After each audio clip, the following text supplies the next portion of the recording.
সার্জিস আলম এবং হাসনাত আবদুল্লাহকে শুয়োর বলে গালি দিয়েছিল একজন উপস্থাপিকা। এই কথা বা ঘটনাটি আপনাদের মনে আছে কি না? উপস্থাপিকার নাম হলো জেসিনিয়া বর্ণা নাকি ঝর্ণা, আর কাজ করে সে এখন টিভিতে। তখন সে কাজ করতো এখন টিভিতে। আপনাদেরকে সেই উপস্থাপিকার চেহারাটা একটু দেখালে হয়তো আপনারা মনে করতে পারবেন। এই যে দেখতে পাচ্ছেন, বর্ণাকে চাকরিচ্যুত করে বলে জানান, যদিও পরবর্তীতে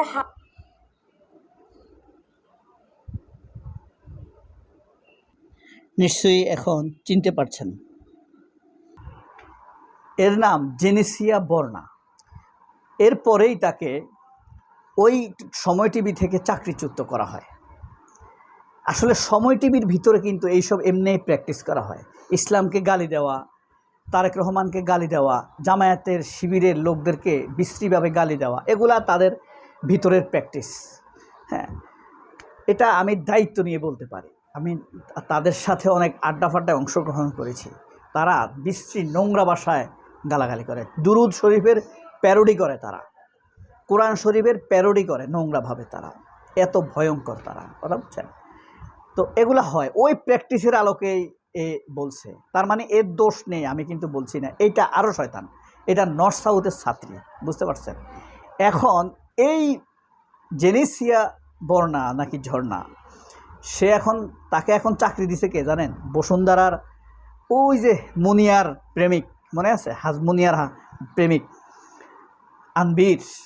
এখন সে কালের কণ্ঠের প্রযোজক।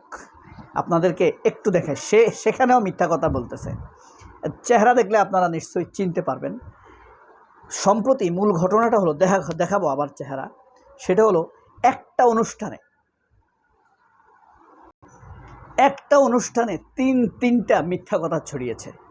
একটা মিথ্যা ছড়িয়েছে এনসিপির সমাবেশে, এনসিপি নিজেই বোমা হামলা করেছে, এই মর্মে একটা রিউমার সে একটা অনুষ্ঠানে ছড়িয়েছে। আরেকটা ছড়িয়েছে সে জামায়াত নেতা সেলিম উদ্দিন সিগারেট বিতরণ করেছেন। আরেকটা ছড়িয়েছে এনসিপি এবং জামায়াত কোনোভাবেই এনসিপির এই শাসনামলে হাসিনা পালানোর পর গোলাম মাওলা রনি স্বাধীনভাবে লিখতে পারে না, তাকে নাকি কে বাধা দেয়। প্রথমে এই মিথ্যা কথাটা আপনাদেরকে দেখাই। এই যে দেখেন, এই হলো জেনেসিয়া, তার সাথে চেহারা মিলে। কাইন্ডলি একটু মনোযোগ দিয়ে শুনবেন। গোলাম মাওলা রনি এখন নাকি স্বাধীনভাবে লিখতে পারে না, তাকে নাকি লেখায় এখন বাধা দিচ্ছে।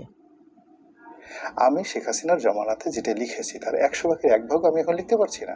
I can't even imagine. Golam Maula রনিকে নাকি কে স্বাধীনভাবে লিখতে কেউ বাধা দিচ্ছে। হাসিনার সময় সে নাকি প্রচুর লিখতে পারত। আসলে এখন তার লেখা কেউ নেয় না। বাস্তব সত্য কথা হলো এটা। এখন শুধু তার লেখা নেয় বোকা বা বেকুব হওয়ার কারণে নয়া দিগন্ত পত্রিকায়। নয়া দিগন্ত সবসময় পচা মাল নিয়ে এরা কাজ কারবার করে। এটা একটা পচা মাল। এরা লেখক বানাইছে তো নয়া দিগন্ত। নয়া দিগন্ত পত্রিকাতেই সে প্রথম লেখালেখি শুরু করেছে। একটা মিথ্যা কিন্তু আপনাদেরকে দেখাইলাম, কি ভয়াবহ মিথ্যা কথা বলছে সে, দেখেছেন? সে বলছে এখন লিখতে পারে না। মাসুদ কামালের আরেকটা মিথ্যা কথা আপনাদেরকে দেখাই। এই মিথ্যা কথাটা মাসুদ কামাল বলছে এনসিপির সমাবেশে হামলা নিয়ে। দেখেন, সর্বশেষ আজকে সকালে দেখলাম যে এই ঘটনার প্রেক্ষিতে 2 জনকে নাকি আটক করা হয়েছে এবং 2 জনই নাকি এনসিপির লোক। এই মিথ্যাটা সে আরও 2 দিন আগে থেকে ছড়াইছে। ওসির রেফারেন্স দিয়ে সে একটা ফেসবুকে ফটোকার্ড শেয়ার করছে যে এনসিপির সমাবেশে হামলার কারণে 2 জন অ্যারেস্ট হয়েছে, 2 জনই এনসিপির। এটা সে শেয়ার দিছে এখন থেকে 3 দিন আগে। এবং যখন এটা প্রমাণ হয়েছে যে তার এই কথা মিথ্যা, তখন সে ফেসবুকের সেই স্ট্যাটাস মুছে দিয়েছে, সরিয়ে ফেলেছে।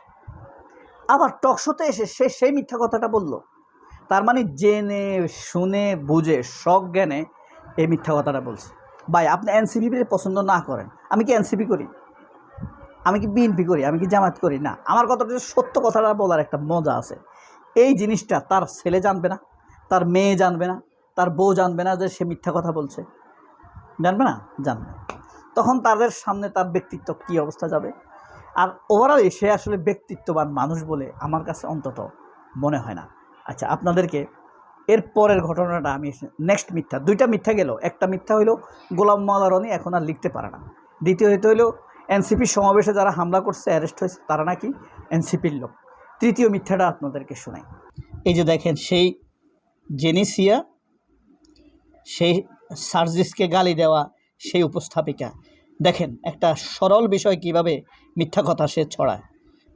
জনাব মাসুদ কামাল যে ব্যাখ্যা দিলেন এনসিপি সমাবেশে হামলা নিয়ে, আপনি এই বিষয়ে কি বলবেন বা আপনার বলে কেমন হবে? আমার বিষয়টা তার মতে, তবে আরো রসালো।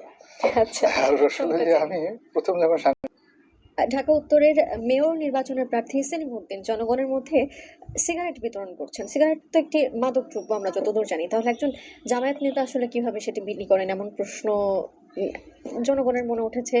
আপনার কাছে এর উত্তর জানতে চাই। শুনেন, মাসুদ কামাল তো বলছে এটা আসলে নামে একটা ইসলামী দল, পার্টির নামের মধ্যে ইসলামী শব্দটা আছে, আসলে তার মধ্যে ইসলাম বলতে, তাদের মধ্যে ইসলাম বলতে কিছু নাই, ইসলাম নিয়ে তাদের বিজনেস করছে, ওদেরকে ইসলামিক ভাবার কিছু নাই, জামাত ইসলাম মানে কোনো ইসলাম না, এই ব্যাপারে সে বলছে তারা সিগারেট টিগারেট বিলাবে। ভাই, খুব বিশ্রী দল। ধরেন বাংলাদেশে কোন রাজনৈতিক দলটাই সবচাইতে বেশি মাদক সেবন করে? স্বীকৃত দলের সবাই জানে যে সবাই মাদক সেবন করে, সেটা হলো সিপিবি এবং ছাত্র ইউনিয়ন, ছাত্র মৈত্রী, ওয়ার্কার্স পার্টি। এরা বিশ্বাস করেন, এরা বাংলাদেশে এদের পৃষ্ঠপোষকতা না থাকলে বাংলাদেশে কোনো মাদক ব্যবসা হবে না।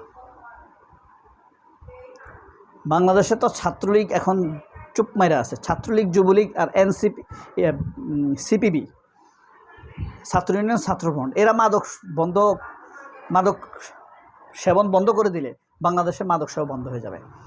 এরা খুব হাই লেভেলের মাদকখোর, এই কারণে মাদক বন্ধ করা যায় না। কারণ কি, ওই কয়েকজনকে দেওয়ার জন্যই ব্যবসায়ীরা আরও সুযোগ, তারা দেদারসে মাদক আনে। তো যাই হোক, যা বলছিলাম, তারাও ওপেন মাদক অফার করে না কাউকে, তাদের দলীয়ভাবে স্বীকৃত নেশা করা, বুঝতে পারছেন? তারাও আপনি ওপেন এইভাবে সিগারেট অফার করে না। আর জামায়াতের নেতা সিগারেট অফার করবে? আসলে আমি আরও একবার এই ব্যাপারে বলেছি, তারপরেও বলছি, যেহেতু একটা টকশোতে 3টা মিথ্যা কথা বলছে, কেমন হইতে পারে বুঝতে পারেন? এবার এগুলা কেন মানুষ দেখে না? প্রথমত হইল আগের যেরকম লিখছে এখন আর লিখতে পারে না রনি। দ্বিতীয়ত হলো আপনার এনসিপির সমাবেশে যারা ধরা খাইছে তারা এনসিপিরই লোক, ডাহা মিথ্যা কথা। আবার যারা এই জামায়াত নেতা সিগারেট বিতরণ করছে, এটা কী ধরনের মারাত্মক লেভেলের অ্যান্টি ইসলামিক, অ্যান্টি ট্রুথ হইতে পারে? তারা সত্যের বিরোধী, তারা পুরোপুরি। এটা কিভাবে সম্ভব? সবাই অনেক ভালো থাকবেন। আল্লাহ হাফেজ, আসসালামু আলাইকুম।